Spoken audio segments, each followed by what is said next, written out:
Hello everyone and welcome back to UGC NET mentor guys. आज की class number 3 है हमारी ऑफ दिस रिवीजन सीरीज। और इस रिवीजन सीरीज की 2 क्लासें मैं ऑलरेडी ले चुका हूं। अभी तक आपने उनको नहीं देखा तो सो मेक श्योर आप उन सभी क्लासेस को फॉलो करिए।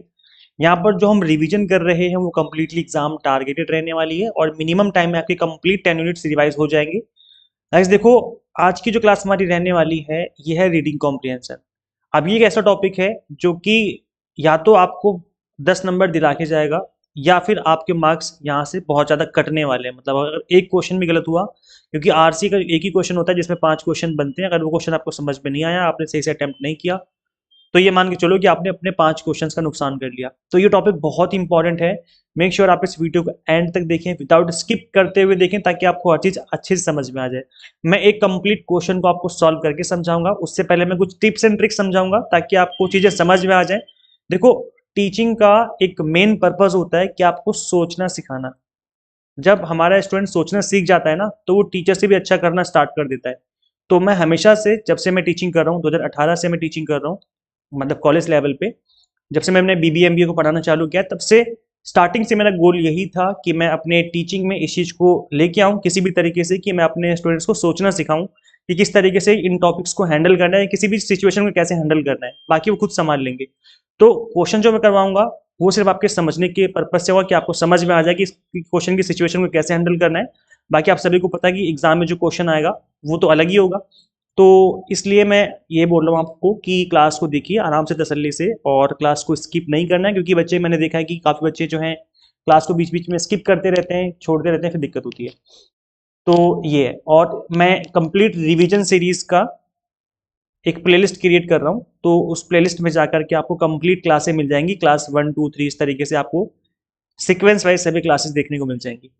So this is about me, जैसे कि आप सभी को पता होगा। और अभी तक आपने इस चैनल को सब्सक्राइब नहीं किया है, सो मेक श्योर आप इस चैनल को सब्सक्राइब कर लें, ताकि आपको अपकमिंग वीडियोस के सभी नोटिफिकेशन मिलते रहें। आप हमें टेलीग्राम, इंस्टाग्राम, फेसबुक को फॉलो कर सकते हो। इन सभी के जो लिंक हैं इसी वीडियो के description box and comment box में अवेलेबल है। प्लस एक सीरीज जो कि मैं आपको रिकमेंड करना चाहूँगा, ये है important topic series. Last session में यहाँ से डायरेक्ट क्वेश्चन देखने को मिले थे, तो इस सीरीज को आप फॉलो कर सकते हो। ये मिनिमम टाइम में, इसके थ्रू भी आपकी जो तैयारी काफ़ी अच्छी से हो जाएगी। सो इस सीरीज का लिंक भी मैं आपको इसी वीडियो के description box and comment box में पिन कर दूंगा। ओके, तो वैसे देखिए, रीडिंग कॉम्प्रिहेंशन जो होता है, इसका मतलब क्या होता है? इसका मतलब होता है कॉम्प्रिहेंड, मतलब होता है समझना, कि मतलब आपको कोई चीज़ कितनी समझ में आ रही है, और इसी चीज़ को जज किया जाता है। मतलब रीडिंग कॉम्प्रिहेंशन क्वेश्चन जो है वो दिया ही इसलिए जाता है कि आपकी जो रीडिंग स्किल है उसको चेक करना, कि आप किसी चीज़ को पढ़ करके कितना समझ समझ पाते हो। और ये स्किल बहुत ज़रूरी है। एज ए टीचर आपको इस स्किल, ये जो स्किल आपके अंदर होनी चाहिए, इसी वजह से इस एग्जाम में रीडिंग कॉम्प्रिहेंशन को डाला गया है। So main motive of this RC is to test your reading skills and not your grammar knowledge. अब यहाँ पर आपको इज आर एम हो गया, कि कहाँ पे इज आर एम लगेगा, द कहाँ लगेगा, ए एन कहाँ लगेगा, है ना, या पास्ट टेंस है, फ्यूचर टेंस है, इन चीज़ों को चेक करना नहीं है रीडिंग कॉम्प्रिहेंशन का मतलब। इसका मतलब ये है कि आपको आपकी रीडिंग स्किल्स को चेक करना, कि आपको चीज़ें कितना पढ़ के समझ में आती हैं, ये इंपॉर्टेंट है। सो जो एक पैसेज जो आपको गिवन होता है, जो आपका आरसी होता है, इसका एक होता है मेन आइडिया कि किस आइडिया पे गिवन है, और प्लस इसमें एक सपोर्टिंग आइडिया भी हो सकता है एक आरसी के अंदर। तो ये थोड़ा सा आपको समझना पड़ेगा। कुछ चीज़ें हैं जो कि आपको पहले समझनी पड़ेंगी। जैसे किसी भी क्वेश्चन को सॉल्व करने से पहले मैं आपको समझा दूं कि टाइप्स ऑफ क्वेश्चन कितने तरह की पूछे जा सकते हैं आपके आरसी में। एक होता है simple, direct, interrogative, idea, fact based question. या तो सिंपल डायरेक्ट क्वेश्चन हो जाएगा, या तो इंटेरोगेटिव टाइप होगा, या कोई आइडिया बेस्ड क्वेश्चन होगा, या कोई फैक्ट बेस्ड क्वेश्चन होगा। तो अगर कोई ऐसा क्वेश्चन है तो वो क्वेश्चन काफ़ी ईजी हो जाता है आपके लिए। जैसे एग्जाम्पल के तौर पे मैं आपसे पूछूं कि कॉलेज ओपन होने की टाइमिंग क्या है, अब यहाँ पे क्वेश्चन मार्क आ गया, तो कहीं ना, अगर पैसेज में ये चीज़ मेंशन है ना, तो वो चीज़ आपके लिए मतलब उसको क्वेश्चन से सर्च करना काफ़ी इजी हो जाएगा। तो इंटरोगेटिव क्वेश्चन हो गया, या कोई आइडिया, कोई फैक्ट हो, जैसे फैक्ट का मतलब है कि 1990 में इंडिया में क्या हुआ था, या 1999 में इंडिया में क्या हुआ था। इस तरह कोई फैक्ट अगर गिवन है, तो इस तरह के क्वेश्चन का आंसर करना काफ़ी ईजी हो जाता है, क्योंकि फैक्ट जो है आपको दूर से दिख जाएंगे पैसेज के अंदर कि फैक्ट कहाँ पर मेंशन है। इसके अलावा कुछ क्वेश्चन इनडायरेक्ट वे में पूछे जा सकते हैं आरसी में। जैसे एग्जांपल के तौर पे, व्हाट डज द पैसेज और ऑथर सजेस्ट, मतलब ऑथर क्या सजेस्ट कर रहा है, पैसेज क्या सजेस्ट कर रहा है, किस बारे में है ये पैसेज। तो ये थोड़ा सा इनडायरेक्ट क्वेश्चन हो गया, जो कि आपको थोड़ा बहुत पढ़ना पड़ेगा पैसेज को स्टार्टिंग का और एंड का पोर्शन उससे समझ में आ जाएगा। इसके अलावा वोकैबुलरी बेस्ड क्वेश्चन भी हो सकता है, जिसमें आपको एंटोनिम्स और एंटोनिम्स पूछे जा सकते हैं, मीनिंग ऑफ द टर्म और फ्रेज की मीनिंग पूछी जा सकती है। तो वैसे तो यूजीसी नेट एग्जाम में मैंने देखा है कि इस तरह के क्वेश्चन नहीं बनते हैं, बट अदर कॉम्पिटेटिव एग्जाम में बनते हैं, बट कोई बड़ी बात नहीं कि आपके क्वेश्चन एग्जाम में भी क्वेश्चन बन जाए, तो इस चीज़ पे भी ध्यान देना है। इसके अलावा एक क्वेश्चन बनता है काफ़ी फेमस है, that is such is title, या पूछा जाएगा कि थीम क्या है पैसेज की, तो ये भी आपको सोचना पड़ेगा, थीम ऑफ द पैसेज क्या है, मेन आइडिया क्या है पैसेज का। इस तरीके के कीवर्ड गिवन होते हैं जिसको आपको समझना पड़ता है कि आई मीन क्या हो सकती है इसकी थीम या क्या टाइटल हो सकता है इसका। तो इसके बारे में भी बात करेंगे हम क्वेश्चन में। और जनरली होता ही है कि जब आप किसी पैसेज को स्टार्टिंग की 3-4 लाइन और एंड की 3-4 लाइन अगर आप पढ़ोगे तो वहीं से आपको पता चल जाएगा कि जो पैसेज है वो किस थीम के ऊपर है, या इसका टाइटल क्या हो सकता है, इस पैसेज का मेन आइडिया क्या है। तो ये थोड़ी सी चीज़ें आपको समझनी पड़ेंगी। अच्छा, कुछ टिप्स मैं आपको बता दूं, उसके बाद हम क्वेश्चन सॉल्व करेंगे। तो कुछ टिप्स हैं जो कि आपको बहुत ही ज़्यादा ध्यान में रखनी है जब आप क्वेश्चन को सॉल्व कर रहे होंगे। सबसे पहली टिप ये, that is read the passage carefully. Yes और नो? आंसर इज नो, नहीं। आपको पूरा पैसेज नहीं पढ़ना है, क्योंकि पूरा पैसेज बहुत लंबा होता है। पैसेज पढ़ने के लिए हम इसलिए मना नहीं कर रहा हूँ मैं कि पैसेज पढ़ नहीं सकते या फिर पढ़ना नहीं चाहिए। पढ़ना इसलिए नहीं चाहिए क्योंकि पैसेज काफ़ी बड़ा होता है, और जब आप पूरा पैसेज पढ़ोगे, पूरा पैसेज पढ़ने के बाद जब आप क्वेश्चन पढ़ोगे ना, तो आप भूल जाओगे कि आपने कहाँ पे क्या पढ़ा था। फिर दिक्कत हो जाएगी, फिर दोबारा से पैसेज पढ़ने बैठोगे तो बहुत ज़्यादा टाइम टेकिंग प्रोसेस हो जाता है। ये भी एक तरीका है, पैसेज सॉल्व किया जा सकता है पढ़ के, लेकिन उसके लिए टाइम चाहिए। अगर इसी पैसेज को आपको 20 से 25 मिनट दिए जाएं तो आप आराम से कर लोगे, हर एक स्टूडेंट कर लेगा, एक क्वेश्चन का आंसर निकाल के बैठ जाएगा। लेकिन अगर इसी क्वेश्चन को आपको 5 मिनट में करना हो तब दिक्कत होगी। तो उस केस में आपको पूरा पैसेज नहीं पढ़ना है, क्योंकि हमें क्वेश्चन को 5 मिनट के अंदर सॉल्व करना है। आपको पता है कि टाइमिंग है, हमारे पास लिमिटेड टाइम होता है, 3 घंटे के अंदर आपको दोनों पेपर सॉल्व करने होते हैं। इस वजह से हमें कुछ टिप्स अपनानी है जिसको यूज करते हुए हम इस तरीके से, थोड़ा चालाकी भरे तरीके से हम आंसर का पता लगा सकते हैं। नेक्स्ट टिप है आपकी, रीड क्वेश्चन फर्स्ट। यस, ये आपको करना है। सबसे पहले आपको क्वेश्चन पढ़ना है, और सारे क्वेश्चन पढ़ने मत बैठ जाना कि 5 क्वेश्चन पढ़ने बैठ जाओ, नहीं। जिस क्वेश्चन का आंसर आप करने जा रहे हो उस क्वेश्चन को पढ़ो, उसके बाद हम पैसेज में चलेंगे, फिर देखेंगे इसका आंसर कहाँ पर है। यहाँ पर हम यूज करेंगे कीवर्ड टेक्निक। क्या यूज करेंगे? Keyword technique. अभी कीवर्ड टेक्निक क्या है मैं आपको जब क्वेश्चन सॉल्व करूंगा तो समझाऊंगा, और इस कीवर्ड टेक्निक का यूज करते हुए आप किसी भी क्वेश्चन का आंसर बहुत इजीली निकाल सकते हैं। डिस्कस करेंगे अभी क्वेश्चन में हम। नेक्स्ट टिप है आपकी, मेक मीनिंग इन इंग्लिश और हिंदी ओनली। अगर आप हिंदी मीडियम के स्टूडेंट हैं तो पूरा पैसेज हिंदी में पढ़िए, मतलब आप उसका आंसर हिंदी में पढ़िए। मैं पैसेज बोल रहा हूँ दोबारा गलती से, क्वेश्चन आपको हिंदी में पढ़ना है। और अगर आप इंग्लिश मीडियम के स्टूडेंट हैं तो फिर उस केस में आपको क्वेश्चन इंग्लिश में पढ़ना है। और उसका सबसे बड़ा रीज़न ये है कि जो वर्ड्स होते हैं, जो कीवर्ड होते हैं, उसी का यूज़ करेंगे हम आंसर निकालने में, और फिर वहाँ पर दिक्कत हो जाएगी। जैसे एग्जाम्पल के लिए, among A B C mister A is a cosmopolitan. मतलब एबीसी में जो मिस्टर ए है वो कॉस्मोपॉलिटन है। अब अगर सोचो, अगर ये मैंने क्वेश्चन हिंदी में पढ़ा, क्वेश्चन इंग्लिश में पढ़ लिया, और आंसर ढूंढने जा रहा हूं मैं हिंदी वाले पैसेज में, तो क्या मुझे आंसर मिलेगा? मिलना बहुत मुश्किल हो जाएगा, क्योंकि कॉस्मोपॉलिटन का जो मीनिंग है वो है महानगरीय। अब ये महानगरीय मुझे पता नहीं चलेगा कि क्या मतलब है और कहाँ पे मिलेगा मुझे, मतलब ढूंढना काफी मुश्किल हो जाएगा। तो आपको कीवर्ड, अगर आप कीवर्ड टेक्निक जिसकी बात कर रहा हूं मैं, अगर आप वो टेक्निक अपनाएंगे तो इंग्लिश वाला क्वेश्चन पढ़िए तो आंसर भी इंग्लिश में ढूंढना है, और अगर आप हिंदी में क्वेश्चन पढ़ रहे हो तो आंसर भी आपको हिंदी वाले पैसेज में ढूंढना है। यहाँ पर लैंग्वेज का एक बड़ा गेम है जो कि आपको समझना पड़ेगा। नेक्स्ट है आपका, mostly examiner ask paragraph wise question. Like पहला जो क्वेश्चन है उसका आंसर पहले पैराग्राफ में हो सकता है, दूसरा वाला क्वेश्चन उसका आंसर दूसरे पैराग्राफ में हो सकता है, तीसरा क्वेश्चन का आंसर तीसरे पैराग्राफ में हो सकता है। जनरली ऐसा होता है, 100% ऐसा नहीं होता। मैं आपको रिपीट कर दूं, हमेशा ऐसा नहीं होगा। कई बार ऐसा होगा कि पहले क्वेश्चन का आंसर आपको लास्ट वाले पैराग्राफ में मिले, ऐसा भी पॉसिबल है। लेकिन 90% केस में ऐसा होता है कि पहले क्वेश्चन का आंसर पहले में, दूसरे क्वेश्चन का आंसर दूसरे पैराग्राफ में, और तीसरे क्वेश्चन का आंसर तीसरे पैराग्राफ में। तो ये थोड़ा ध्यान में रखना है आपको। और 2-4% केस या 10% केस ऐसे भी हो सकते हैं जहाँ पर क्वेश्चन का जो आंसर है वो पहले पैराग्राफ में ना मिलके दूसरे या तीसरे पैराग्राफ में मिले। तो कोई बात नहीं, ये आपके लक, फिर देखो थोड़ा लक भी होता है। लक भी डिपेंड करता है कि आपके एग्जाम में किस तरह का आरसी बना है और उसमें क्वेश्चन किस तरीके से फ्रेम किए गए हैं, ये भी थोड़ा सा लक की बात होती है। कई बार आरसी ईजी बन जाता है, कई बार आरसी थोड़ा सा टफ या लेंथी बना दिया जाता है। तो उसके लिए फिर आप क्या कर सकते हैं, प्रैक्टिस ही कर सकते हैं। आरसी भी प्रैक्टिस करने की चीज़ है, प्रैक्टिस करने से ही आएगी। मैं बता दूं, जैसे मैथ होती है प्रैक्टिस करने से आती है, वैसे ही आरसी भी आपको प्रैक्टिस ही करनी पड़ेगी। 1-2 आरसी करने से बात नहीं बनेगी, कम से कम एग्जाम में जाने से पहले 8 से 10 आरसी आपको प्रैक्टिस करके जाना है। अगर आप 10 आरसी कर लेते हो तो थोड़ा बहुत कॉन्फिडेंस आपके अंदर आ जाएगा कि हाँ अब मैं आंसर कर सकता हूँ। और आरसी की प्रैक्टिस करने के लिए पीवाईक्यू से अच्छा कोई ऑप्शन नहीं है, आप पीवाईक्यूज उठाइए, वहां से प्रैक्टिस करिए, बेस्ट तरीका है आपको आरसी प्रैक्टिस करने का, ठीक है। तो चलिए गाइज अब हम क्वेश्चन करेंगे, मैं आपके सामने स्क्रीन पे क्वेश्चन लेके आता हूँ और फिर हम क्वेश्चन का आंसर देखेंगे। आई होप आपको चीज़ें समझ में आ रही हैं, और क्लास आपको कैसी लगती है, लेक्चर्स आपको कैसे लगते हैं, प्लीज़ आप कमेंट करके बताया करो, क्योंकि आपके कमेंट सेक्शन से, आपके फीडबैक से मोटिवेशन मिलती है आपके लिए अच्छे से अच्छा कंटेंट क्रिएट करने में। तो इसलिए आप लोग अपना फीडबैक जरूर दिया करो कमेंट सेक्शन में, ठीक है। सो क्वेश्चन है यहाँ पे आप देख सकते हो, डायरेक्शन गिवन होती है, read the following passage and answer the question that follow. तो सबसे पहला काम क्या करना है, जैसे कि मैंने आपको बताया था कि हमें पैसेज को नहीं पढ़ना है, सबसे पहला काम। दूसरा ये था कि क्वेश्चन को हमें पढ़ना है, और तीसरा हमें कीवर्ड टेक्निक अपनानी है। बस ये 3 काम करने हैं, अगर आपने 3 काम कर लिए तो इसका मतलब है कि आरसी आप फटाफट से सॉल्व कर देंगे मिनिमम टाइम में एक्यूरेसी के साथ। तो चलते हैं फटाफट से हम क्वेश्चन पे डायरेक्ट। पहला क्वेश्चन है, India's position in IMF world economic outlook report indicate. तो यहाँ पर अगर हम कीवर्ड टेक्निक अपनाएंगे, यहाँ पे बात की जा रही है इंडिया की पोजीशन की in IMF world economic outlook report.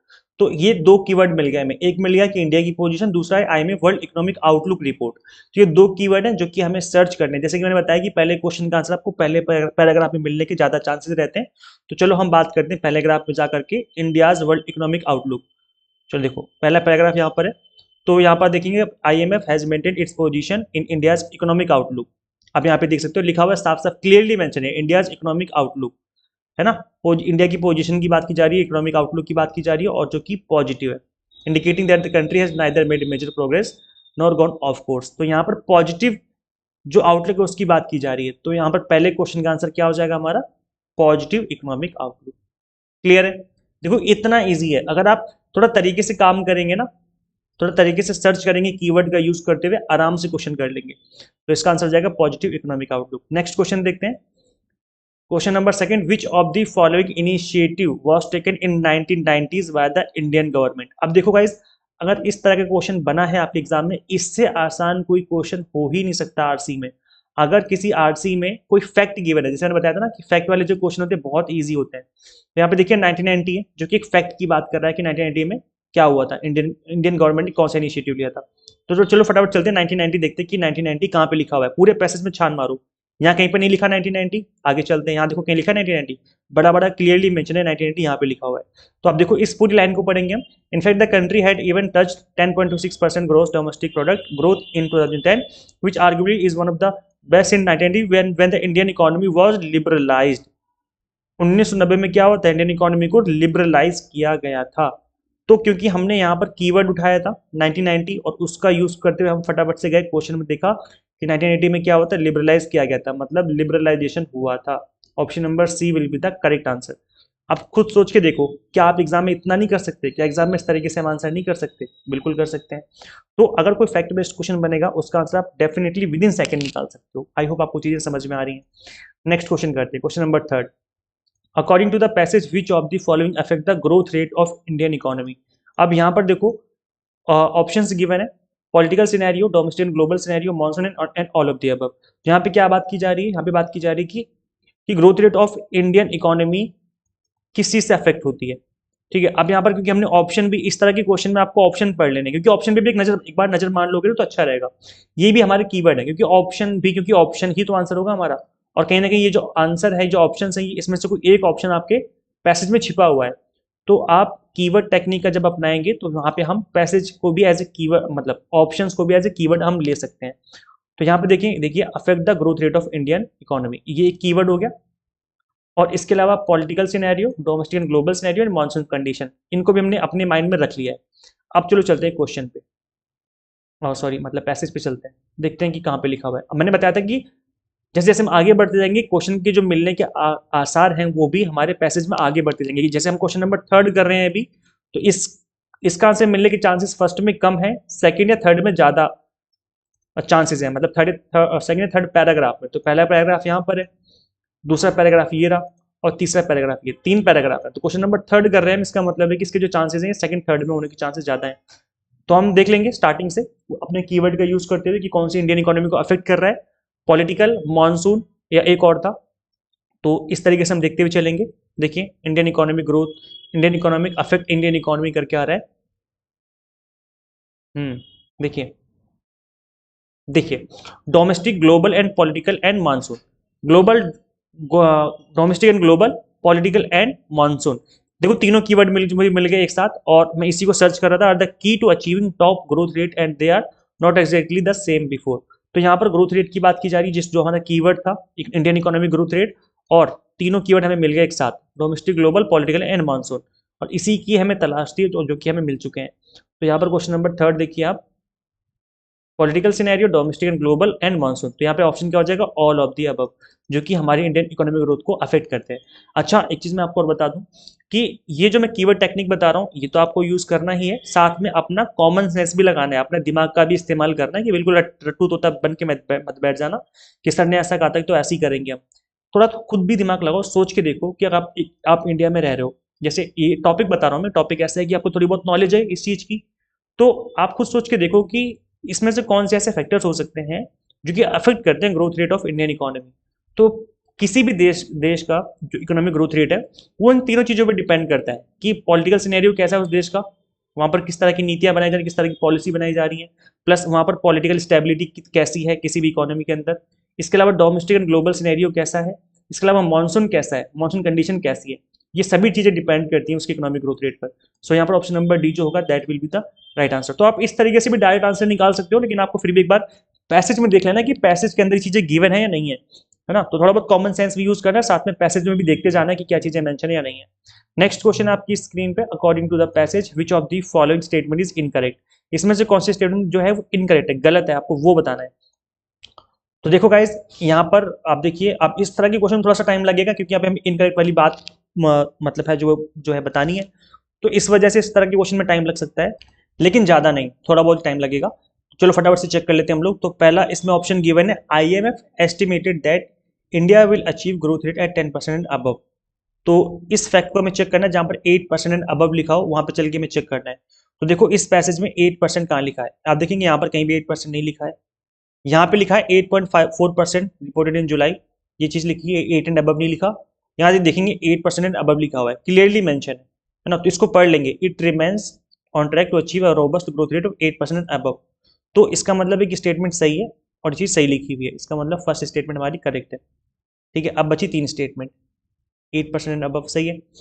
India touch 10.26% GDP growth rate in 2010 में इंडिया की जो जीडीपी थी वो 10.26% थी। तो चलो हम एक बार इस फैक्ट को भी देख लेते हैं कि 2010 कहाँ पर मेंशन है 8.26 के साथ। तो आप देखिए यहाँ पर कहीं भी 2010 मेंशन नहीं है, इसको हटा दिया हमने।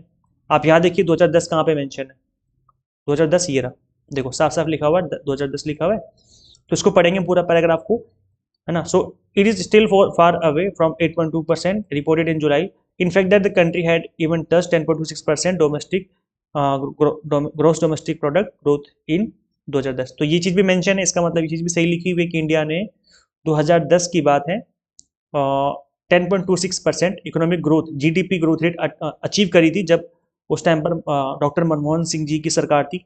अब तो उनका देहांत हो गया है, गॉड पीस अपॉन हिम। तो ये जो थर्ड और सेकंड ऑप्शन ये भी सही है, तो सी ऑप्शन देख लेते हैं, India is expected to have a better growth rate at 3.2% as against the global average of 7.5। तो ये चेक कर लेते हैं कि ये भी फैक्ट बेस्ड है ना। क्या लिखा हुआ है, that India is expected to have better growth rate at 3.2% as against the global average of 7.5। अब यहाँ देखो ग्लोबल का 7.5 लिखा हुआ है और इंडिया का लिखा हुआ है 3.2 और लिखा हुआ है बेटर ग्रोथ। तो बेटर ग्रोथ कैसे हो सकती है, ये तो पढ़ने में हमें अजीब सा लग रहा है ना। तो अब एक बार चेक कर लेते हैं हम लोग ऑप्शन में, मुझे इसी पे डाउट लग रहा है और आपको भी लगना चाहिए, क्योंकि जब हम किसी चीज को पढ़ते हैं तभी समझ में आ जानी चाहिए कि क्या लिखा हुआ है ना। देखो लिखा हुआ है, India is expected to have a better growth rate at 7.5% as against the global average 3.2। मतलब ग्लोबल एवरेज जो है वो 3.2 है, लेकिन इंडिया का जो था जीडीपी वो था better growth rate at 7.5%, expected to have better growth rate. तो ऑब्वियस बात है बेटर तो ज्यादा वाला पॉइंट होगा ना। जैसे मैं बोलूं कि मेरे पास आपसे 5 रुपए ज्यादा है, आपके पास 3 रुपए है, तो जो 3 रुपए हैं इसका मतलब कम है और 5 रुपए मेरे पास ज्यादा है, तो मैं बेटर हुआ ना। आपके पास 3 है, मैं बोलूं मेरे पास 3 है इसलिए मैं ज्यादा बेटर हूं क्योंकि आपके पास 5 है, तो गलत हो गया ना, क्योंकि मेरे पास 3 है तो मैं बेटर कैसे हुआ, मैं तो कम, मैं तो आपसे इंफीरियर होना चाहिए। तो ये लाइन ही पढ़ने में समझ में आ रही थी कि लिखा हुआ that India is expected to have a better growth rate at 3.2% as against the global average of 7.5। तो ये लाइन पढ़ने में गलत लग रही है और पैसेज में हमने देख लिया कि ये लाइन उल्टी लिखी हुई है, मतलब इंडिया की 7.5 होगी एज अगेंस्ट ग्लोबल, ग्लोबल 3.2 है, तो ये लाइन उल्टी लिखी हुई है, मतलब बात तो वही लिखी है लेकिन उल्टी लिखी हुई है। तो ये ऑप्शन जो है वो इनकरेक्ट है। फिर हमें फोर्थ ऑप्शन चेक करने की जरूरत ही नहीं, क्योंकि हमें ये ऑप्शन दिख गया कि ऑप्शन नंबर जो सी है वो इनकरेक्ट है। तो इस तरीके से थोड़ा सा आप दिमाग लगाएंगे तो फटाफट से आप आंसर निकाल सकते हो। और fifth question and the last question is, in the passage outlook word use, choose the best word that matches the India meaning of the word. तो आउटलुक का मीनिंग क्या हो सकती है? Inferior, exterior, perspective, indifferent. देखो outlook का मतलब होता है कि किसी का पर्सपेक्टिव कैसा है, तो option number C is the right answer. तो इस तरह का अगर क्वेश्चन है तो इसका तो आप ऐसे ही आंसर दे सकते हो बिना पैसेज में देखे ही, है ना। तो ये थोड़ा सा बहुत आपको नॉलेज होनी जरूरी भी है। और देखो रीडिंग कॉम्प्रिहेंशन में दो तीन चीजें को आपको बहुत ध्यान में रखनी है। पहली चीज कि रीडिंग कॉम्प्रिहेंशन को एक दिन का खेल नहीं है, इसके लिए आपको वोकैबुलरी स्ट्रांग करनी पड़ेगी।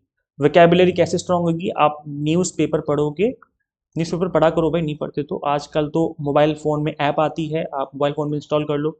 द हिंदू है, इकोनॉमिक टाइम है, या कोई भी जो आपको अच्छा लगे इंग्लिश में, अगर इंग्लिश मीडियम के स्टूडेंट हो, हिंदी मीडियम को तो हिंदी मीडियम वाले इंस्टॉल कर लो। इससे क्या होगा, आपकी जो पढ़ने की हैबिट है वो अच्छी हो जाएगी। और पढ़ने की हैबिट इससे क्या होगा, वोकैबुलरी अच्छी होगी, आपको नए नए शब्द सीखने को मिलेंगे। इससे आरसी को सॉल्व करना ईजी हो जाता है। पहला काम जो करना है आपको। और सेकंड काम ये, दैट इज की प्रैक्टिस करके जाना है, कम से कम 8 से 10 आरसी आपको लगा के जाने एग्जाम में जाने से पहले। ये दो काम करने हैं, इससे पहले एग्जाम में चले मत जाना, नहीं तो कोई फायदा नहीं क्लास को देखे दिखाए, है ना। तो ये गाइस अब देखो, इस वीडियो को बनाने में बहुत टाइम लगा, मुझे पीपीटी बनाने में बहुत टाइम लगा, मेरी बहुत मेहनत लगी। इसलिए आप सभी से रिक्वेस्ट है कि वीडियो को लाइक करके शेयर करें, जिस भी ग्रुप में आप ऐड हो, जो भी फ्रेंड्स आपकी तैयारी कर रहे हैं यूजीसी नेट की, उनके साथ सबके साथ शेयर करिए इस वीडियो को, ताकि रीच बढ़े इस वीडियो की और मुझे भी मोटिवेशन मिले आपके लिए कंटेंट क्रिएट करने में। और अगर आप यूजीसी नेट की तैयारी करें तो वैसे हम आपको अपने अपने प्लेटफॉर्म पर इसकी प्रिपरेशन करवा रहे हैं। और यहाँ पर हम आपको एग्ज़ाम टारगेटेड पेपर 1 हो गया, कॉमर्स, मैनेजमेंट, पोल साइंस के एग्जाम टारगेटेड 6 मंथ के कोर्सेज अवेलेबल करवा दिए हैं, जो कि जून 2025 के लिए हैं। और अभी दिसंबर 2024 एग्जाम के लिए, जो कि जनवरी में होने वाले हैं, इसके लिए हमने सुपर फास्ट बैच स्टार्ट किया था, जिसकी फीस ओनली 999 थी। तो आप इसको ज्वाइन कर सकते हैं। This is revision batch. इसमें कंप्लीट कंटेंट इस तरीके से डिजाइन किया हुआ है कि मिनिमम टाइम में कवर हो जाएगा। सो ये है गाइस, देखो कंप्लीट कंटेंट आपका बाइलिंगुअल मिलेगा, आपको 100 mock test and PDF notes मिलेंगे। जिस तरीके से मैंने आपको आज पढ़ाया, इसी तरीके से मैंने आपको टिप्स एंड ट्रिक्स को ध्यान में रख करके कंप्लीट कंटेंट कवर किया हुआ है, ताकि आपको हर चीज़ अच्छे से समझ में आ जाए और लंबे टाइम तक आपके माइंड में बनी रहे। सो इन चीज़ों को ध्यान में रख करके मैंने पढ़ाया है। तो गाइस किस तरीके से इनरोल करना है, आपको सिंपली गूगल प्ले स्टोर से एग्जाम मेंटोर ऐप इंस्टॉल करनी है। अगर आप iOS यूज़र है तो उसका लिंक भी आपको इसी वीडियो के डिस्क्रिप्शन बॉक्स में, कमेंट बॉक्स में देखने को मिल जाएगा। Paper 1 commerce, management, pol science सभी के एग्जाम टारगेटेड कोर्सेज आपको इसी ऐप में देखने को मिल जाएंगे। और इस ऐप में हमने फ्री में आपको PYQs अवेलेबल करवा रखे हैं, तो आप चाहें तो PYQs डाउनलोड कर सकते हैं। इस ऐप को इंस्टॉल करेंगे, होम पेज पे आपको दिख जाएगा फ्री स्टडी मटेरियल करके सेक्शन, इसी सेक्शन पे क्लिक करना है, यहीं पे आपको PYQs मिल जाएंगे। ये तो फ्री में अवेलेबल है, आप इनको डाउनलोड कर सकते हैं। प्लस कुछ अदर PDFs भी है जो कि इंपॉर्टेंट है, आप उनको भी डाउनलोड कर सकते हैं इस ऐप के थ्रू। सो इस वीडियो में इतना ही। आई होप आपको लेक्चर पसंद आया होगा। मिलते हैं हम लोग फिर नेक्स्ट वीडियो में। Till then keep watching UGC NET mentor. Thank you so much.